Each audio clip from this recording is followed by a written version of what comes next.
Olá, o meu nome é Gonçalo, bem-vindos ao Paleotomista. Hoje continuamos as 24 teses tomistas e vamos falar sobre a 15ª. Da vez passada falámos, naturalmente, na 14ª, que nos dizia que as almas vegetativas e sensitivas não eram corrompidas por si, não eram geradas por si, não subsistiam por si, mas apenas no composto. E hoje vamos falar da 15ª, que nos diz que, passo a ler, pelo contrário, a alma humana subsiste por si mesma.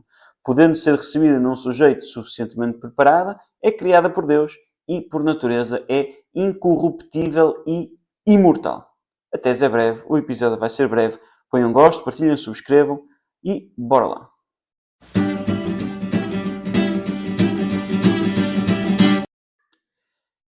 A tese é esta, já li, e é muito breve.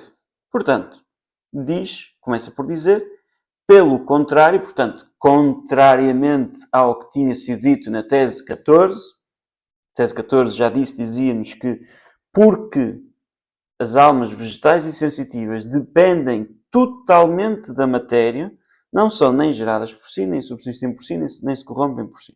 Okay? Agora passamos à alma humana, que é, pelo contrário, subsiste por si. E depois, eu já apontei para isto no episódio passado, ela nem é gerada, nem se corrompe. Okay? Portanto, ela é incorruptível, diz-nos a tese, e imortal. E é criada, não nos diz que é gerada. Okay? Portanto, a ideia de geração e de corrupção é de que uma coisa se transforma noutra e, portanto, ela deixa de ser o que era para passar a ser outra. O passou a ser outra quer dizer que essa outra coisa foi gerada, o deixou de ser o que era significa que a coisa que era foi corrompida. Porquê é que isto não se aplica à matéria? Porque isto exige que a coisa não se aplique, desculpem, porque é que isto não se aplica à alma espiritual, à alma humana? Porque isto exige que a coisa que está a ser gerada ou corrompida tenha matéria na sua própria constituição. Porquê? Porque a matéria nada mais é do que o princípio de potência ao interno da essência. Portanto, para uma coisa poder ela mesma a sua essência mudar, significa que ela tem potência, um princípio de potência dentro da sua essência. Depois eu não estou a dizer que as almas são ato puro, já vimos nas primeiras teses, só Deus, okay? Mas não tem potência ao interno da sua essência, tem potência quanto a outras coisas. Pode estar a pensar nisto ou a pensar naquilo, ok? Pode adquirir esta virtude ou deixar de ter esta virtude, mas, e no seu contacto com o corpo também está em potência, algumas alterações que daí advêm, mas na sua própria essência não tem princípio de potência, portanto não tem matéria e portanto não pode ser nem gerada nem corrompida. Nós não dizemos que ela é ingerável, não usamos essa expressão, mas ela é ingerável, mas pode ser criada e é incorruptível, não se corrompe, e imortal, não significam coisas diferentes, para além de que o imortal, morrer é corrupção de um ser vivo, okay? Portanto, tal como a forma substancial de um ser vivo nós chamamos alma, a corrupção de um ser vivo chamamos morte, okay? Que no caso de um ser vivo como um animal ou uma planta, significa simplesmente que o composto se corrompe e, portanto, a forma corrompe-se também. No caso do homem, a corrupção não implica, a morte não implica a corrupção da alma. A alma é incorruptível, mas implica, sim, a separação do corpo e da alma. Okay? Portanto, a alma humana é ingerável e incorruptível, mas pode ser criada e pode ser aniquilada. Portanto, a palavra criação significa que ela é feita sem nada pré-existente, é feita ex nihilo, a partir do nada, e a alma humana é criada por Deus. Porque é que ela não pode ser gerada como quando dois cães, a cadela tem um cão, esse cão a alma desse cão é gerado por acidente, o todo é gerado por si mesmo e com essa geração a alma é gerada por acidente. Porquê é que isso não pode ser o caso do homem? Porque aquilo que o pai e a mãe fazem implica a união de coisas físicas que não têm razão, não têm intelecto, e, portanto, o intelecto não pode aparecer do nada. Okay? O intelecto não pode aparecer do nada. A geração de um composto, porque o intelecto humano é mais do que o composto, digamos assim, a geração do composto de si não implica a geração da alma humana. Okay? E, portanto, implica uma ação direta de Deus. Bem, isso não seria para teses teológicas também.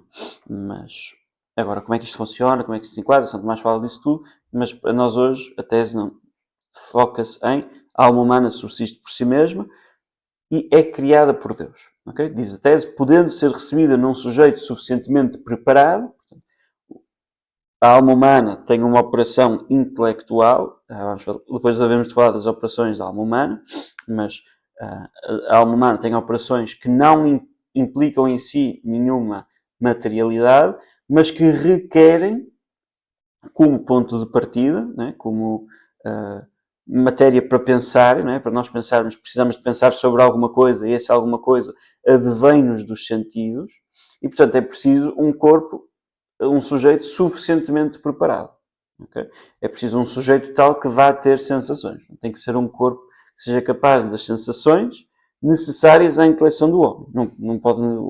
Deus não pode pôr uma alma humana numa batata. Okay? Bom, pronto. É criada por Deus e, por natureza, é incorruptível e imortal. E esta expressão, por natureza, pela sua natureza, significa que Deus pode miraculosamente pôr-lhe um fim. Okay? Pela sua própria natureza, ela nunca se corrompe. Mas não significa que por algum motivo exterior não possa ser corrompida. Nós chamamos a isso aniquilação. É tal como a criação. A geração é de uma coisa para outra e a corrupção é de uma coisa para outra.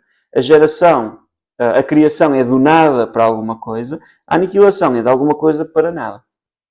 Okay? Deus, no seu amor infinito, sustém a alma humana em existência e pode deixar de suster. Okay? Quando deixar de suster, a alma humana deixa de existir. Todas as coisas têm uma dependência intrínseca em Deus, porque não são a sua própria existência, okay? Portanto, recebem a sua existência de outro e esse outro pode deixar de dar essa existência.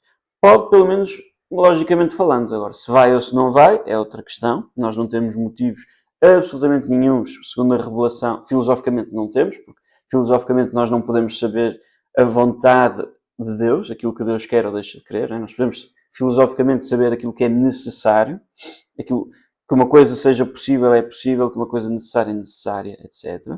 Podemos saber isso. Agora, que uma coisa contingente ou possível, se ela é mesmo ou não é mesmo, de facto, nós não podemos saber. Filosoficamente, podemos, quando são coisas empíricas, saber pelos sentidos, quando são coisas da vontade divina, através da revelação. E na revelação não há motivo nenhum para acharmos que Deus vai aniquilar almas ou anjos ou o que for. Pronto. Portanto, posto isto, esta é a nossa tese. Okay? Eu disse que ia ser curtinho. Se há alguma dúvida, partilhem, subscrevam. Nós vamos falar mais nas próximas teses sobre estas operações do intelecto humano. Portanto, não é preciso entrar muito aqui.